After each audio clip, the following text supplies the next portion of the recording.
हार की समीक्षा की गई होगी, क्या कुछ निकल के आया, कारण क्या मानते हैं?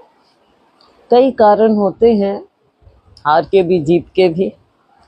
अभी समीक्षा चल रही है और लोगों से भी, नीचे से भी, नेताओं से भी, हमारी हाईकमांड सबसे बातचीत करके सबसे फीडबैक लेंगे, इनपुट्स लेंगे और उसके बाद ही हाईकमांड कुछ निष्कर्ष पर पहुंचेगा।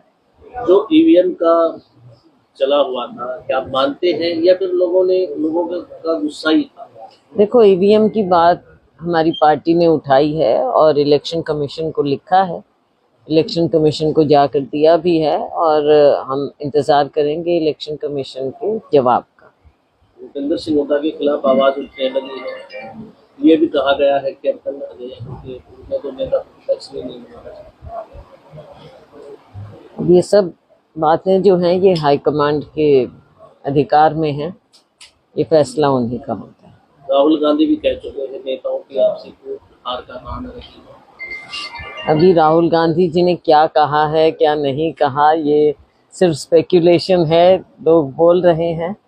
राहुल गांधी जी ने अभी प्रेस के सामने कोई ऐसी बात कही नहीं है, तो ऐसे रिपोर्टिंग चल जाती है। अच्छा, भूपेंद्र सिंह हुड्डा से जब हम पूछते थे वो बार बार कहते थे संगठन की आवश्यकता नहीं है, कार्यकर्ता ही सब। क्या ये कमी भी कहीं ना कहीं खलती है, क्योंकि बीजेपी का तो बड़ा संगठन है? ये मैंने पहले से ही कहा है कि संगठन होना बहुत ज़रूरी है, क्योंकि हमारा कार्यकर्ता, उसको पहचान संगठन से मिलती है और बहुत लंबे अरसे से, चाहे मेरा कार्यकाल रहा हो या उसके बाद भी, संगठन बन नहीं पाया, ना स्टेट लेवल पर और ना नीचे की इकाइयां, चाहे डिस्ट्रिक्ट है, ब्लॉक है, जो कि सबसे महत्वपूर्ण है कि नीचे ब्लॉक्स हमारे मजबूत हों, बूथ हमारे मजबूत हों, डिस्ट्रिक्ट में हमारे पार्टी के कार्यक्रम होते हैं और स्टेट में भी।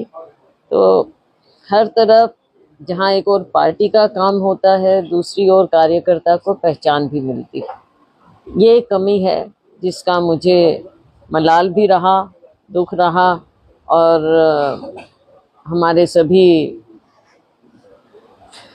चुनाव में जो भी हमारे कैंडिडेट थे उन सबको कमी भी खली हो। आपके खिलाफ जो शब्दों का इस्तेमाल किया गया था, कहीं ना कहीं वो नाराजगी भी देखी गई है। अब ये तो देखो लोग जज करते हैं, मैं तो अब दोबारा उस बात पर नहीं जाना चाहूँ।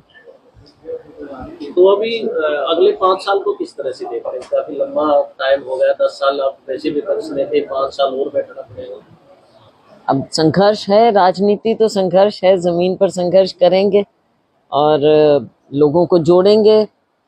आगे जो भी भाजपा की अगर कोई जैसी भी गलत नीतियां होंगी, जन विरोधी कुछ बातें नजर आएंगी हमें, उनको हम जमीन पर भी उठाएंगे, विधानसभा में भी उठाएंगे और सदन में, संसद में भी उठाएंगे। बीजेपी में भी राहुल जीत है या फिर अनिल विज है, वो भी मुख्यमंत्री की मांग कर चुके हैं, तो वहाँ भी ठीक ठाक नहीं नजर आ रहा। कुछ नजर तो ऐसी बात है जो आप कह रहे हैं, कुछ लग तो रहा है, लेकिन ये उनकी पार्टी का अंदरूनी मामला है। हम तो यही चाहेंगे कि जैसे भी उन्हें मैंडेट मिला है, हरियाणा के लोग सफ़र ना करें और आगे सच्चे मायने में विकास हो, ज़मीन पर कार्य होना चाहिए। आम लोगों की जो दुख तकलीफ हैं उनको सरकार पहचाने, चाहे परिवार पहचान पत्र की बात थी और बहुत से मुद्दे थे हर शहर में, गांव में। सरकार उनको देखते हुए आगे इम्प्रूव करे और अगले 5 साल ये लोगों की सेवा में लगे। हरियाणा में इलेक्शन जातीय रंग ले चुका था, जाट मूंडा। देखो, अब हम कांग्रेस पार्टी तो 36 बिरादरी की पार्टी है। हमने हमेशा सबको साथ लेने की, हमारी पार्टी का ध्येय रहा है, विचारधारा रही है कि सबको साथ लेकर चलें। बाकी कई बार सामाजिक रूप से कुछ बातें हो जाती हैं जिनको उभार देते हैं कुछ लोग, लेकिन मैं नहीं समझती कि राजनीति में ऐसी बात होना चाहिए।